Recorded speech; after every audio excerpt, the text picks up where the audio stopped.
안녕하세요. 은빛사연입니다. 마을 어귀, 오래된 기와집엔 매일 아침 정갈한 밥상이 차려졌어요. 그 밥상엔 늘 두 사람 몫의 반찬이 올랐고 한 자리는 비워져 있었죠. 누군가는 그걸 습관이라 부를지 모르지만 그녀에겐 기다림이었어요. 누구보다 조용히 그리고 누구보다 간절하게. 한 여인의 마지막 편지가 세상에 말을 건넵니다.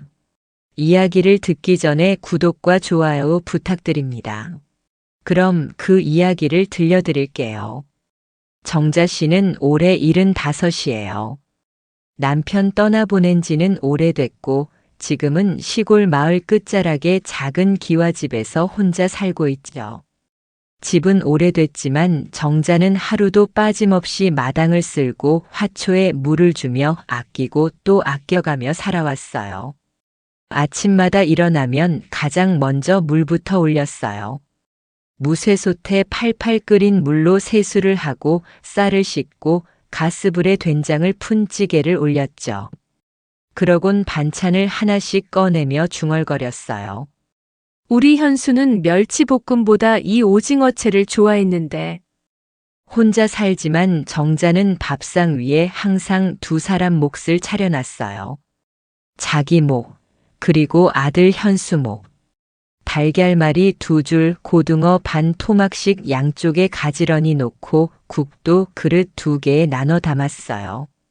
그릇을 바라보다가 문득 자신이 뭐 하는 건가 싶어 한숨을 쉬기도 했지만 또 다음 날이 되면 어김없이 두 사람 밥상을 차렸어요. 현수는 서울의 큰 회사에 다니고 있어요. 마을 사람들은 자식 하나 잘 키워놨다며 정자를 부러워했죠.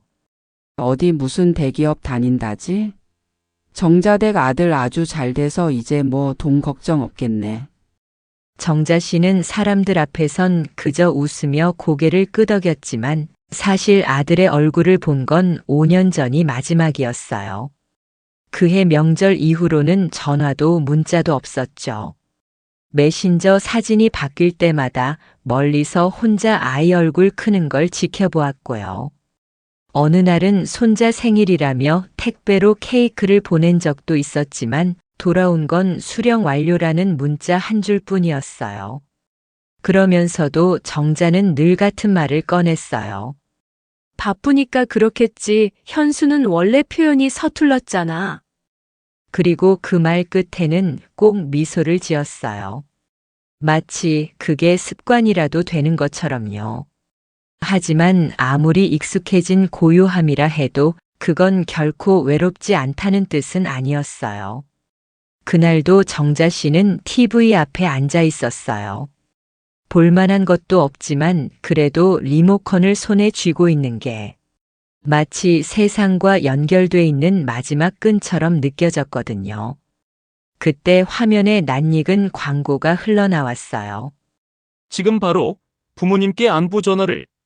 웃고 있는 배우가 전화기를 들고 부모와 웃으며 대화하는 장면이었죠. 정자 씨는 혼잣말처럼 중얼거렸어요. 전화 한 통. 그게 그렇게 어렵니, 현수야. 거실 구석 한때 현수가 앉던 소파가 허전하게 비어 있었어요. 그 자리에 아직도 정자 씨는 시선을 자주 줘요. 혹시라도 꿈처럼 돌아와 앉아 있을까 싶어서요. 벌써 몇 번째 생일인지도 모르게 지나갔고 설도 추석도 아무 소리 없이 흘러갔어요. 현수는 오지 않았고 연락 한 번 없었어요.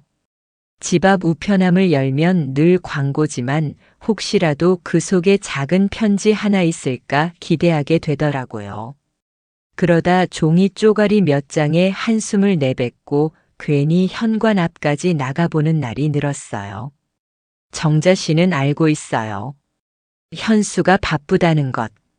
아이 키우고 회사 다니고 챙길 게 많겠지. 그런데도 마음 한쪽은 자꾸 울퉁불퉁해져요. 잘 지내고 있는지 그 한마디라도 듣고 싶은데. 정자는 두 손을 무릎 위에 모으고 가만히 앉아 있었어요. 눈앞에 켜진 TV는 흘러가고 있었지만 그녀의 시선은 텅 빈 전화기 위에 머물러 있었죠. 그날 아침 정자 씨는 유난히 일찍 눈을 떴어요. 밤새 자꾸만 현수 얼굴이 떠올라 잠을 설쳤거든요. 이불을 개고 찬찬히 세수를 한 다음 거울 앞에 앉아 흰머리를 빗었어요. 그래도 깔끔해야지 괜히 흉보면 안 되니까. 그래요. 아들에게 찾아가기로 마음먹었죠. 장롱 깊숙이 넣어둔 양복 치마를 꺼내고 2해 전에 산 진주 목걸이도 했어요. 발목이 붓지 않게 압박 양말까지 챙겨 신었죠. 정자 씨는 옷매무새를 몇 번이고 만지며 혼잣말로 중얼거렸어요. 괜찮아, 괜찮아. 엄마가 아들 보러 간다는데 그게 뭐 어때서? 주머니에 주소록 하나를 꾹 접어넣고 손엔 낡은 보자기를 들었어요. 그 안엔 손수 지은 나물 반찬 3가지와 얼마 전 직접 담근 된장이 담겨 있었죠. 직접 해먹진 않아도 냉장고에 두면 향은 나겠지. 정자 씨는 동네 정류장에서 마을버스를 탔고 지하철역까지 가는 데만 1시간 넘게 걸렸어요.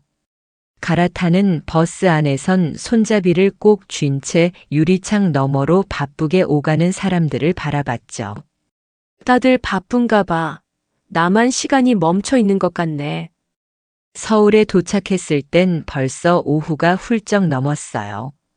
고층 아파트 단지를 바라보며 숨을 한 번 깊게 들이마셨어요.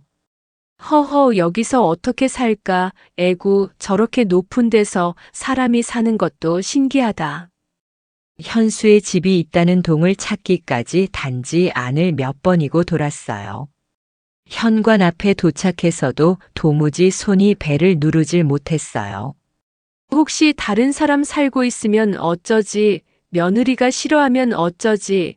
그냥 다시 돌아갈까? 수십 가지 생각이 머릿속을 지나간 끝에 결국 배를 눌렀어요. 손끝이 떨렸고 보자기를 든 팔이 저릿하게 저려왔어요. 띵동 짧고 조용한 소리 하나가 아파트 복도에 퍼졌어요. 문 하나 사이를 두고 정자 씨는 오래도록 서 있었어요. 문이 열릴지 아들이 나올지 아무도 없는 집일지 정자 씨의 마음은 그 순간 그 어떤 대답보다 떨리고 있었어요. 문이 열렸어요. 하지만 그 문 너머에서 마주한 건 정자 씨가 알던 얼굴이 아니었어요. 짧은 머리칼에 앞치마를 두른 젊은 여자가 조금은 경계하는 표정으로 문틈을 열어봤죠. 누구세요? 정자 씨는 잠깐 얼어 있었어요. 그러다 얼떨결에 낡은 보자기를 꼭 쥔 채 말했어요. 아, 저 여기가 302호죠? 저 여기 사는 현수 엄만데요. 여자는 고개를 갸웃했어요. 그리고 문을 활짝 열며 말했다죠. 현수요. 누구인지는 모르겠지만 전에 살던 사람인가 보네요. 저흰 작년부터 살고 있어요. 그 말에 정자 씨는 아무 말도 할 수 없었어요. 아, 그래요? 제가 주소를 잘못 봤나 봐요. 죄송합니다. 실례했어요. 억지로 웃음을 지으며 문 앞을 물러났지만 등 뒤에서 문이 닫히는 소리에 정자 씨의 어깨는 금방 무너져 내렸어요. 그렇게 몇 걸음 떨어진 벤치에 걸터 앉아 보자기를 내려놓았어요. 손등으로 뺨을 쓱 훔쳤지만 손끝은 금세 젖었죠. 그럼 여긴 아닌 거였구나. 그동안 어디서 산 거야? 우리 현수는. 그대로 돌아가기엔 마음이 너무 무거워 근처 부동산을 찾았어요. 문 앞에 걸린 종이 안내문을 따라 작은 골목길을 따라 들어가니 부동산 간판이 보였죠. 안경을 쓴 중년 남자가 신문을 보다가 정자 씨를 맞이했어요. 아이고, 어르신 무슨 일로 오셨어요? 정자 씨는 조심스럽게 주소록을 꺼내 보여주며 물었어요. 혹시 여기 예전에 살던 박현수 씨 지금은 어디 사는지 알 수 있을까요? 제 아들인데 몇 년을 못 봐서요. 중년 남자는 고개를 끄덕이며 말했어요. 아, 박현수 씨 여기서 꽤 오래 사셨죠? 근데 두세 해 전쯤 이사 나가셨어요. 그런데 요즘은 전입 정보도 자세히 알려주질 않아서 저희도 더는 몰라요, 어르신. 정자 씨는 또 한 번 고개를 천천히 끄덕였어요. 예, 그럴 줄 알았어요. 수고 많으셨습니다. 그렇게 나오는 발걸음은 오던 길보다 더디고 무거웠어요. 보자기 속 반찬은 이미 식어 있었고 걸음마다 그녀의 눈빛은 조금씩 더 어두워졌죠. 그날 밤 정자는 버스를 타지 않았어요. 고향집으로 돌아가는 발걸음이 왠지 너무 비참하게 느껴졌거든요. 대신 근처 찜질방에 들러 작은 사물함 하나에 짐을 넣고 사람들 틈에서 조용히 앉아 있었죠. 텔레비전은 밝게 켜져 있었지만 정자 씨의 마음속은 어두운 밤 같았어요. 좁은 베개 위에 누워 찜질방 천장을 멍하니 바라보다 혼잣말처럼 중얼거렸어요. 현수야, 어디 있는 거니? 내가 나를 찾지 않으면 나는 너한테 닿을 수가 없구나. 아침이 밝았을 때 정자 씨는 찜질방에서 씻고 나와 가까운 동네를 천천히 걷기 시작했어요. 그러다 우연히 눈에 들어온 작은 교회. 봉사를 하고 있던 한 청년이 정자 씨를 보고 조심스레 다가왔어요. 저 혹시 현순의 어머님 아니세요? 정자 씨는 그 말에 놀라 고개를 들었어요. 낯익은 얼굴, 어렴풋이 기억이 나려던 참에 그가 먼저 말했죠. 저 민석이요. 현수랑 고등학교 때 친구였어요. 예전에 댁에도 몇 번 놀러 갔었는데 정자 씨의 입술이 떨렸어요. 그래, 민석이. 그래, 너 기억난다. 잘 지냈니? 네, 어머님 잘 지냈습니다. 어머님은 잘 지내시죠? 라고 민석이가 대답했어요. 그래, 잘 지내고 있지. 그런데 혹시 현수랑 요즘도 연락하고 지내니? 혹시 현수 소식 좀 알 수 있을까? 라고 정자 씨가 물었죠. 민석은 조심스럽게 고개를 끄덕였어요. 그리고 주변을 둘러본 뒤 자신의 핸드폰에서 무언가를 찾더니 종이 한 장을 찢어 주소를 적어 건넸어요. 지금 여기에 산다고 들었어요. 최근에 연락은 끊겼지만 아마 맞을 거예요. 어머님 꼭 만나셨으면 좋겠어요. 정자 씨는 그 종이를 손에 쥐고 오래도록 바라봤어요. 작고 구겨진 종이었지만 그 안에 적힌 글씨는 세상 어떤 것보다 소중해 보였거든요. 그리고 곧바로 다시 길을 나섰죠. 버스를 갈아타고 걸음을 옮기고 낯선 골목을 헤매다 드디어 도착했어요. 정자 씨는 조용히 배를 눌렀어요. 그 순간 가슴이 마구 뛰었죠. 기대인지 두려움인지 모를 그 떨림을 안고 정자 씨는 문 앞에 섰어요. 문이 열렸어요. 정자 씨는 떨리는 마음으로 고개를 들었죠. 하지만 아들의 얼굴엔 반가움보다 짜증이 가득했죠. 엄마, 여긴 어떻게 알았어요? 목소리는 낮았지만 말끝엔 분명 불쾌함이 묻어 있었죠. 정자 씨가 입을 떼기도 전에 며느리는 슬리퍼 소리를 내며 나왔다가 정자를 힐끗 보고는 한마디 말도 없이 방으로 들어가 버렸어요. 문이 닫히는 소리, 그게 정자 씨에겐 인사 대신 들렸죠. 아들은 깊게 한숨을 쉬었어요. 그리고 주머니에서 휴대폰을 꺼내 시계를 확인하듯 쳐다봤죠. 엄마, 우리가 진짜 바빠요. 애도 있고 일도 있고 이렇게 갑자기 오시면 곤란해요. 정자 씨는 조심스럽게 말했어요. 그냥 내 얼굴 한번 보고 싶어서. 하지만 아들은 고개를 절레절레 저었어요. 앞으로는 문자로 해요. 전화 말고 집에 오는 건 좀 자제하시고요. 그 말에 정자 씨의 두 손이 자기도 모르게 꼭 쥐어졌어요. 눈앞이 핑 돌았지만 그 어떤 말도 나오지 않았죠. 아들은 현관문을 닫으며 작게 중얼거렸어요. 어떻게 알고 온 거야? 문이 탁 소리를 내며 닫히고 정자 씨는 그 앞에 혼자 서 있었어요.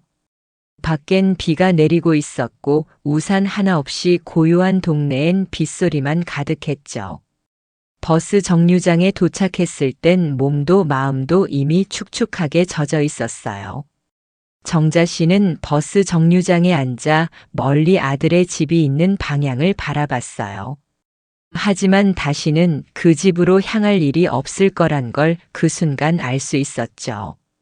그날 밤 정자는 아들의 집 주소가 적힌 쪽지를 조용히 찢어 쓰레기통에 버렸어요. 그리고 아주 오래도록 가만히 앉아 있었어요. 비는 그치지 않고 내리고 있었죠. 정자 씨는 다시 시골의 기와집으로 돌아왔죠. 지나가는 사람 하나 없는 조용한 길, 익숙했던 풍경이 오늘따라 조금 낯설게 느껴졌어요. 현관문을 열고 들어가며 잠시 멈춰 섰어요. 먼지 한 톨 없이 정돈된 집안, 그 속에 웅크리고 있는 고요함이 이제는 더 깊게 스며들었죠. 다음 날 아침 정자 씨는 언제나처럼 마당을 쓸었어요. 바람에 날리는 낙엽을 모으며 작은 한숨을 내쉬었죠. 부엌에선 된장 냄새가 은근히 퍼졌고 밥상 위엔 예전처럼 국과 반찬이 차려졌지만 이번엔 단 하나의 그릇만 놓였어요. 그 빈자리를 바라보다 잠시 눈을 감았어요. 그 자리는 이제 누구의 것도 아니었죠. 그녀는 천천히 자리에서 일어나 안방으로 들어갔어요. 서랍을 열고 그 안에 조심스레 간직해 두었던 편지지를 꺼냈죠. 손끝이 살짝 떨렸지만 그 떨림조차 오래된 습관처럼 받아들이며 조심스럽게 펜을 들었어요. 그리고 한 글자 한 문장씩 무언가를 써내려가기 시작했어요. 며칠 뒤 동네 이장이 조용히 정자 씨의 집을 찾았어요. 평소처럼 마당엔 빗자루가 나뒹굴고 있었고 부엌 창 너머로는 차갑게 식은 밥솥이 보였죠. 문을 열자 한 줄기 쑥 향이 느껴졌어요. 익숙한 약초 냄새였지만 어딘가 낯설고 묘하게 스산했죠. 정자 씨는 작은 책상 앞에 앉아 있었어요. 마치 막 잠든 사람처럼 고요했지만 그녀의 숨은 이미 멈춘 지 오래였어요. 사인은 약초 중독. 평소 아프지 않으려 챙겨 먹던 약초를 평소보다 훨씬 많은 양으로 달여 마신 흔적이 남아 있었죠. 상 위에 놓인 한 통의 편지가 모든 걸 설명하고 있었거든요. 노란 편지지에 곱게 눌러 쓴 글씨. 정자 씨가 마지막으로 남긴 어머니의 유서였어요. 그녀는 오랫동안 외로웠고 기다렸고 또 참았어요. 하지만 그날 비 맞은 채 혼자 앉아 있던 버스 정류장에서 그녀는 결심했죠. 더는 아무에게도 짐이 되지 않겠다고. 그녀의 마지막은 슬프고 조용했지만 그 속엔 나지막한 외침이 담겨 있었어요. 현수야, 이 편지를 내가 읽을지 아니면 시간이 한참 흐른 뒤에 누가 대신 전해줄지는 모르겠구나. 그래도 엄마는 오늘 마지막으로 너의 이름을 부르고 싶었어. 예전엔 말이야, 너가 엄마하고 부르면 세상이 다 내 것 같았단다. 작은 손으로 내 손을 꼭 쥐고 걷던 그 골목, 새벽에 너가 젖달라고 울던 그 순간들까지도 엄마는 하나도 잊지 않았어. 그 기억들 덕분에 참 오래도 버텼단다. 이번에 서울에 올라가서 너의 얼굴을 봤을 때 많이 컸구나 싶었어. 그리고 많이 멀어졌구나 싶었지. 그래도 괜찮아. 너가 잘 사는 걸 봐서 엄마는 그걸로 좋겠어. 다만 문득문득 이런 생각이 들더구나. 나는 이제 이 아이의 삶에 방해만 되는 존재가 된 건 아닐까. 사랑받지 못한다고 느낄 때가 있었어. 하지만 생각해보면 그건 아마도 내가 너에게 바라는 게 너무 컸기 때문이었겠지. 넌 너의 방식대로 살아낸 건데 엄마만 여전히 그 옛날에 머물러 있었던 거야. 현수야. 엄마는 너를 원망하지 않아. 단 한 번도 그랬던 적 없어. 너가 결혼하고 바쁘고 힘든 것도 엄마는 다 이해했단다. 그래서 괜찮았어. 너가 세상에서 잘 살아가고 있다는 것, 그거 하나면 됐어. 정말 그걸로 충분하단다. 이제 엄마는 잠깐 먼저 쉬러 가볼게. 다음 생이 있다면 그땐 엄마가 너를 다시 낳고 싶진 않아. 왜냐면 내가 너를 너무 많이 사랑해서 그만큼 많이 아플 것 같거든. 그럼에도 나는 널 사랑했다. 끝까지. 너 하나만을. 잘 살아, 우리 아들. 엄마가. 그날 이후 정자의 집 마당엔 매일 아침 빗자루 소리 대신 바람만 스쳤고 밥상 위엔 다시는 두 사람 몫의 반찬이 오르지 않았어요. 사랑이란 때론 말이 아니라 기다림의 모양으로 남습니다. 그녀의 마지막 말처럼 끝까지 단 한 사람만을 바라봤던 사랑. 그건 지우려 해도 지워지지 않는 한 사람의 이름이었어요. 오늘의 이야기를 들은 여러분의 생각은 어떠신가요? 정자 씨와 비슷한 경험이 있거나 생각나는 게 있다면 댓글로 나누어 주세요. 감사합니다.